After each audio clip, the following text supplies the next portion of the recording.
Hello guys, welcome back. நான் உங்கள் VK. அரசு ஊழியர்களுக்கான சம்பள உயர்வு இதை பற்றின ஒரு முக்கியமான இன்ஃபர்மேஷனை தான் இந்த வீடியோவில் பார்க்க போகிறோம். ஸ்கிப் பண்ணாமல் கடைசி வரைக்கும் பாருங்கள், ரொம்பவே யூஸ்ஃபுல்லாக இருக்கும். அதாவது அரசு ஊழியர்களோட சம்பள உயர்வு வந்து பார்த்திங்கன்னா வரக்கூடிய காலகட்டம், அதாவது 2026 ஓப்பனிங்லேயே கொடுக்க போகிறாங்க. ஸோ அதுக்கான முடிவுகள் எல்லாமே மத்திய அரசு சார்பில் எடுக்கப்பட்டு அதுக்கான ஒப்புதலும் அரசு சார்பில் மத்திய அரசு சார்பில் வழங்கப்பட்டுருச்சு. ஸோ அதில் இப்போது என்ன டிஸ்கஷன் போயிருக்கு, என்ன அப்டேட் கிடச்சிருக்கு அப்படிங்கிறத இந்த வீடியோவில் பார்க்க போகிறோம். ஸோ வாங்க என்ன அப்படிங்கிறத பார்க்கலாம்.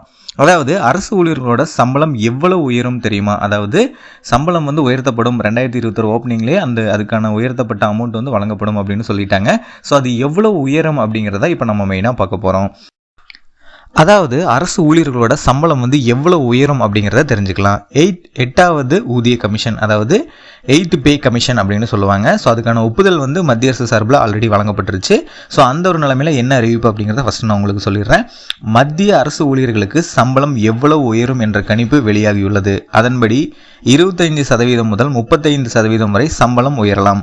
அத்துடன் டிஏ, ஹெச்ஆர்ஏ, டிஏ உள்ளிட்ட படிகளும் உயரும். கல்விப்படி, குழந்தை பராமரிப்பு படி, கிராஜுவிட்டி, பயணப்படி, தினப்படி ஆகியவையும் உயர்த்தப்படுமாம். பென்ஷன் வாங்குபவர்களை பொறுத்தவரையில் 30% வரை உயர்வு இருக்கும். அதாவது என்ன அப்படின்னா, இந்த 8th பே கமிஷன் அப்படிங்கிறது வந்து பார்த்தீங்கன்னா அந்த பே கமிஷன் அப்படிங்கிறது வந்து 1947 ஸ்டார்ட் பண்ணாங்க. இப்போ வரைக்கும் 7th பே கமிஷன் வரைக்கும் கம்ப்ளீட் ஆயிடுச்சு. 7th பே கமிஷன் வந்து பார்த்தீங்கன்னா கடந்த 2016 வந்து நடந்துச்சு. ஸோ அப்போ வந்து எல்லாமே இன்க்ரீஸ் பண்ணாங்க சேலரி வந்து மத்திய அரசு சார்பில். மத்திய அரசு ஊழியர்களுக்கு வந்து இந்த சம்பள உயர்வு அப்படிங்கிறது வந்து நடந்துச்சு. ஸோ அதன் அடிப்படையில் இப்போ 2026 இந்த 8th பே கமிஷன் வரப்போகுது. ஸோ அதுக்கான முடிவுகள் வந்து ஆல்ரெடி எடுக்க போகிறாங்க. இன்னும் 1 இயர் தான் இருக்குது. அப்படிங்கிற சமயத்தில் இந்த வருஷம் ஓப்பனிங்லேயே வந்து பார்த்தீங்கன்னா அதுக்கான ஒப்புதல் வந்து மத்திய அரசு சார்பில் கம்பல்சரி 8th பே கமிஷன் வந்து 2026 இருக்கும் அப்படின்னு சொல்லி அதுக்கான ஒப்புதலை கொடுத்துட்டாங்க. இப்போது அது எவ்வளவு உயர்வு அப்படிங்கிறது தான் டிஸ்கஷன் வந்து போயிட்டுருக்கு. ஸோ ஒவ்வொரு செக்டார்ஸ்லையும் எவ்வளோ இன்க்ரீஸ் பண்ணலாம் அப்ராக்சிமேட்டாக, அதே மாதிரி இந்த செக்டாருக்கு எவ்வளோ, இந்த செக்டாருக்கு எவ்வளோ, ஏன்னா ஏகப்பட்ட செக்டார்ஸ் இருக்கும். மத்திய அரசு ஊழியர்கள் அப்படிங்கும்போது ஏகப்பட்ட செக்டார்ஸ் இருக்கும். ஸோ அவங்க எல்லாத்துக்குமே எவ்வளோ % காமனாக உயரும் அப்படிங்கிறது தான் ஒரு ஒப்புதல் கணிப்பில் வந்து சொல்லியிருக்காங்க. ஸோ அதன் அடிப்படையில் வந்து பார்த்தீங்கன்னா மத்திய அரசு ஊழியர்களுக்கு வந்து 25% முதல் 35% வரை சம்பளம் உயரலாம் அப்படின்னு சொல்லப்பட்டிருக்கு. ஸோ இது மட்டுமா, சம்பளம் மட்டுமா உயரும் அப்படின்னு கேட்டிங்கன்னா அதுதான் கிடையாது. டிஏ, ஹெச்ஆர்ஏ, அதே மாதிரி அவங்களோட கல்வி படிப்புக்கான அதை வந்து எப்படி சொல்லுவாங்கன்னா கல்விப்படி இந்த மாதிரி சொல்லுவாங்க. ஸோ அதே மாதிரி நானும் சொல்லிடுறேன்.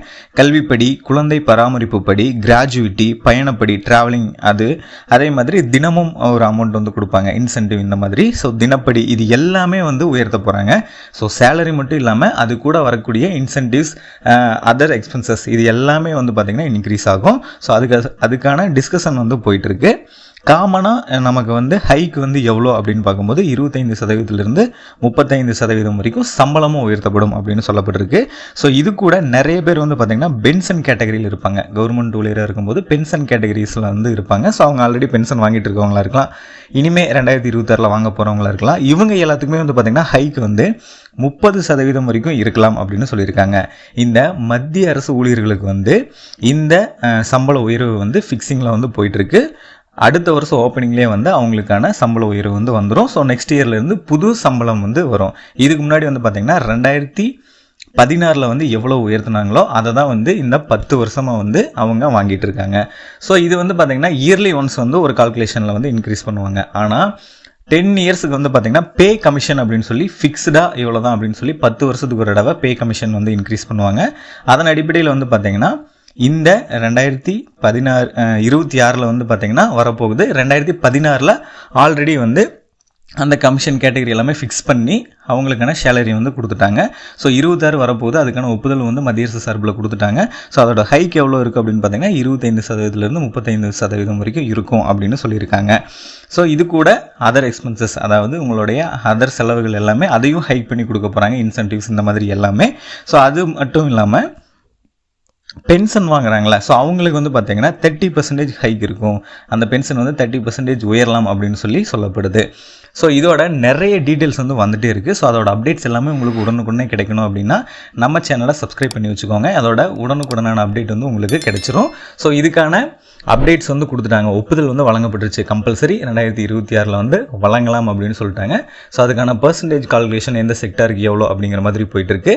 ஸோ அதன் அடிப்படையில் ஃபைனல் பண்ணதுக்கப்புறம் என்ன ரிசல்ட் அப்படிங்கிறது என்ன கொடுக்க போகிறாங்க அப்படிங்கிறதையும் நம்ம சேனலில் அப்டேட் பண்ணுறோம். இப்போதைக்கு பர்சன்டேஜ் வைஸ் அப்படின்னு பார்க்கும்போது 25% 35% வரைக்கும் ஹைக் ஆக போகுது. இந்த மத்திய அரசு ஊழியர்களோட சம்பளம் வந்து உயர்ந்துச்சு அப்படின்னா அடுத்த கட்ட நடவடிக்கையாக மாநில அரசு ஒர்க்கர்ஸ், அதாவது ஊழியர்கள், அவங்களோட சம்பளம் வந்து ஹைக் ஆகும். ஸோ ஃபஸ்ட்டு மத்திய அரசுக்கான திட்டங்கள் எல்லாமே போயிட்டுருக்கு. ஸோ அது கம்ப்ளீட் ஆகி அடுத்த மாநில அரசு ஊழியர்களோட சம்பளமும் உயரப்போகுது. இது எல்லாமே கம்பல்சரி 2026 வந்து நடக்க போகுது. இந்த அப்டேட்டை தான் நான் உங்களுக்கு மெயினாக சொல்லணும் அப்படின்னு நினச்சிருந்தேன். இந்த டீட்டெயில்ஸ் எல்லாமே உங்களுக்கு ரொம்ப யூஸ்ஃபுல்லாக இருந்திருக்கும்னு நினைக்கிறேன். அப்படி இருந்தால் இந்த வீடியோக்கு ஒரு லைக் பண்ணிவிட்டு இந்த மாதிரி நிறைய இன்ஃபர்மேஷன் சம்மந்தப்பட்ட வீடியோஸ், பணம் சம்மந்தப்பட்ட வீடியோஸ் ஒன்றுக்கு தெரிஞ்சுக்கிறதுக்கு நம்ம சேனலை யாராவது சப்ஸ்கிரைப் பண்ணாமல் இருந்தீங்கன்னா மறக்காமல் போய் சப்ஸ்கிரைப் பண்ணிக்கோங்க. அப்படியே பக்கத்தில் இருக்க பெல் பட்டனையும் கிளிக் பண்ணிடுங்க. அப்போ தான் நான் போடுற ஒவ்வொரு பயனுள்ள வீடியோ உங்களுக்கு உடனுக்குடனே நோட்டிஃபிகேஷன்லாம் வந்து சேரும்.